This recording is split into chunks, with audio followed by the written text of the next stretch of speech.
এই অশ্বত্থ গাছের QR code বানিয়েছি এবং এটা ছাড়াও আরও অন্যান্য গাছে করেছি কিউআর কোড আমি বানিয়েছি। এই কিউআর কোড বানানোর ফলে আমাদের স্টুডেন্টরা এবং অন্যান্য মানুষেরা মোবাইল দিয়ে স্ক্যান করলে এর লোকাল নেম, সাইন্টিফিক নেম এবং এর ঔষধি গুণাগুণ যে আছে তা সহজেই বুঝে নিতে পারবে। বুঝতে পেরেছ? তাহলে তোমরা এরপরে এটা স্ক্যান করে দেখবে যেখানে কি লেখা আছে। ঠিক আছে? প্রিয় ছাত্রীরা, দেখো পৌষ্টিকতন্ত্রের ব্যাপারটাকে বোঝানোর জন্য আজকে তোমাদের সামনে আমি এই অ্যাপ্রনের উপরে একটি পৌষ্টিকতন্ত্রের ছবি, মানুষের পৌষ্টিকতন্ত্রের ছবি ড্রয়িং করে দিয়েছি। দেখো এই অংশটা দেখা যাচ্ছে, এটা হচ্ছে খাদ্যনালী। কি নাম এটা?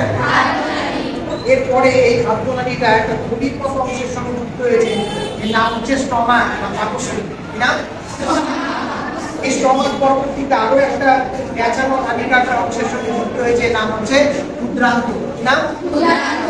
ক্ষুদ্রান্ত পরবর্তীতে আরো প্যাঁচানো একটি অংশের সঙ্গে যুক্ত হয়েছে, যার নাম লার্জ ইন্টেস্টাইন বা বৃহত্তম। এই বৃহত্তমের শেষ ভাগ মলাশয় রূপে অপাচ্য অংশ হিসেবে বহিষ্কৃত হচ্ছে। ঠিক আছে? এইখানে দেখো, এই যে ত্রিভুজাকার একটা গ্রন্থি প্রকল্প দেখতে পাচ্ছ, এটা নাম হচ্ছে যকৃৎ বা লিভার। কি নাম? লিভার। লিভারের পরবর্তী দেখো অংশ, এখানে একটা সবুজ রঙের থলির মতো অংশ দেখা যায়, এটার নাম হচ্ছে পিত্তথলি। বুঝতে পারছো? এর কাজ হচ্ছে পিত্তকে জমা করে রাখা, আর এই যকৃৎ হচ্ছে পিত্ত রস নিঃসৃত করে, যেটা ক্ষুদ্রান্তের সঙ্গে মিশে। তারপরে এখানে যে অংশটা দেখতে পাচ্ছ, এটার নাম হচ্ছে অগ্নাশয়।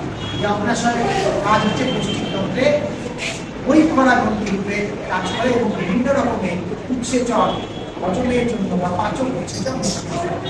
এইভাবে এই উৎসেচকগুলি এখানে ক্ষুদ্রান্তে মিশার পরে তার পরিপাক হয়। ক্ষুদ্রান্তে হওয়ার পরে যে অপাচ্য অংশ, যেটা আমরা পাচন করতে পারি না, সেটা হচ্ছে বৃহদন্তের মাধ্যমে মলাশয় দিয়ে পরে সেটা মলাশয়ে জমা হয়, মানে পায়ুর মাধ্যমে পেট থেকে। বুঝতে পেরেছো সবাই? আমি কি হচ্ছে এই ড্রয়িংটার মাধ্যমে আমরা হিউম্যান যে পৌষ্টিকতন্ত্র, সেই পৌষ্টিকতন্ত্র সম্পর্কে আমরা একটা স্বচ্ছ ধারণা পেলাম। বুঝতে পেরেছো না পারোনি? প্রিয় ছাত্রীরা, আজকে আমি তোমাদের মানুষের রেচনতন্ত্র নিয়ে আলোচনা করবো, এবং সেটা যাতে সহজভাবে তোমরা বুঝতে পারো, সেই জন্য আমি একটা পুরো অ্যাপ্রনের উপরে একটা মানুষের রেচনতন্ত্র ড্রয়িং করেছি, চেষ্টা করেছি যাতে তোমরা সহজে বুঝতে পারো। দেখো, মানুষের দুটো কিডনি থাকে। কয়টা কিডনি থাকে? দেখো এখানে যে অংশটা দেখতে পাচ্ছ, এটা হচ্ছে কিডনি আর বৃক্ক। ঠিক আছে? আর এই কিডনি থেকে দেখো দুটো নালী বেরিয়েছে, এটাকে বলা হয় গভীনী। কি বলা হয়? গভীনী। পরবর্তী ক্ষেত্রে এটা মূত্রথলির মধ্যে গিয়ে যুক্ত হচ্ছে। কোথায় যুক্ত হচ্ছে? মূত্রথলি। এবং সেখান থেকে মূত্র ছিদ্র দিয়ে নির্দিষ্ট সময় পরে যখন থলিটা ভরে যায়, ইউরিনটা বেরিয়ে যায়। তাহলে এই যে বৃক্ক, এই বৃক্কের প্রধান কাজ হচ্ছে মূত্র তৈরি করা বা ইউরিন তৈরি করা। তাহলে বৃক্কের প্রধান কাজ কি হলো? মূত্র তৈরি করা। আমাদের কয়টা কিডনি আছে শরীরে? দুইটা। কয়টা গভীনী আছে? দুইটা। গভীনী দুটি কোথায় মিলিত হচ্ছে? মূত্রথলিতে। ঠিক আছে? তাহলে মূত্রথলিতে কি হয়? মূত্র সঞ্চিত হয় বা জমা হয়। মূত্রথলিতে কি হয়? তাহলে বৃক্কের প্রধান কাজ কি হলো? মূত্র তৈরি করা। বৃক্কের প্রধান কাজ কি? ঠিক আছে? বুঝতে পেরেছো? তাহলে আমরা মানুষের রেচনতন্ত্র সম্পর্কে, অর্থাৎ আমাদের রেচনতন্ত্র সম্পর্কে আমরা একটা আইডিয়া পেলাম। কি বুঝতে পেরেছো?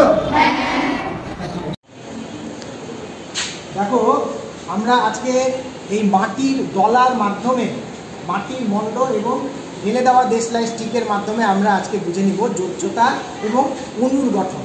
দেখো, আমি এটা লাল যে মাটির মণ্ডটা নিয়েছি, এটা দিয়ে অক্সিজেনকে বোঝাচ্ছি। তাহলে আমরা যদি জলের অণু বানাতে চাই, তাহলে কয়টা অক্সিজেন অণু লাগবে? পরমাণু লাগবে একটা পরমাণু অক্সিজেন। আর এই যে লাঠি, এগুলো হচ্ছে তার যোজ্যতা বা হাত হিসাবে। এখানে একটা দিয়ে দিলাম, আর এইখানে আমি ফুটো করে রেখেছি, এখানে একটা দিয়ে দিলাম। আর এই যে সাদা যে অংশটা দেখতে পাচ্ছ, এই সাদাগুলো হচ্ছে সাদা যে মাটির মণ্ড, এগুলো হচ্ছে হাইড্রোজেন পরমাণু। দেখতে পাচ্ছ তোমরা? আরও একটা হাইড্রোজেন পরমাণু এখানে আমি দিয়ে দিব। তাহলে দেখো স্টুডেন্টরা, জলের অণু হয়ে গেল, তাই না? কি সুন্দর হলো, কি হলো না? এবং আমরা সহজে কি হলো বুঝতে পারলাম, তাই না? ঠিক একইভাবে আমি আরও এখানে করেছি, যেমন সাদা, সরি সবুজ, এই সবুজ যে অংশটা মাটির যে গোল্লাটা তোমরা দেখতে পাচ্ছ এটা হচ্ছে নাইট্রোজেন পরমাণু। তাহলে আমরা যদি অ্যামোনিয়া বানাতে চাই তাহলে কী হবে, তিনটা এর হাত আমি আগে থেকে পরিয়ে রেখেছি সুবিধার জন্য, বা আমরা এভাবে পরিয়েও দিতে পারি এই ছিদ্রের মধ্যে। আর আমরা নিয়ে নেব তিনটা হাইড্রোজেন পরমাণু। তাহলে তিনটা হাইড্রোজেন পরমাণু আমরা নিয়ে নিলাম। দেখো একটা এখানে সেট করে দিলাম, এই হাতে এই যোজ্যতায় আরও একটা থাকবে, আর এই যে যোজ্যতা এখানে এখানে আরও একটা থাকবে, বুঝতে পারছো? তাহলে কি হলো, এর মাধ্যমে দেখো হাইড্রোজেনের যোজ্যতা 1, এই হাত হচ্ছে যোজ্যতা, এই স্টিকটা এখানেও হাইড্রোজেনের যোজ্যতা 1 পেয়েছে, এও 1 পেয়েছে। ঠিক একইভাবে আবার নাইট্রোজেনের যে পরমাণু সেও কিন্তু এটা একটা যোজ্যতা পেয়েছে, এটা একটা যোজ্যতা এবং এটা একটা যোজ্যতা। অর্থাৎ এই মডেল বা টিএলএম এর মাধ্যমে আমরা কিন্তু অ্যামোনিয়া অণুর গঠন বুঝে ফেলতে পারলাম, এবং সমযোজ্যতা বা সমযোজী যৌগ কীরকম সেটাও কিন্তু আমরা এখানে অনেকটা বুঝে ফেললাম, কী করে তারা এরকম বন্ড তৈরি করে। বুঝতে পেরেছ?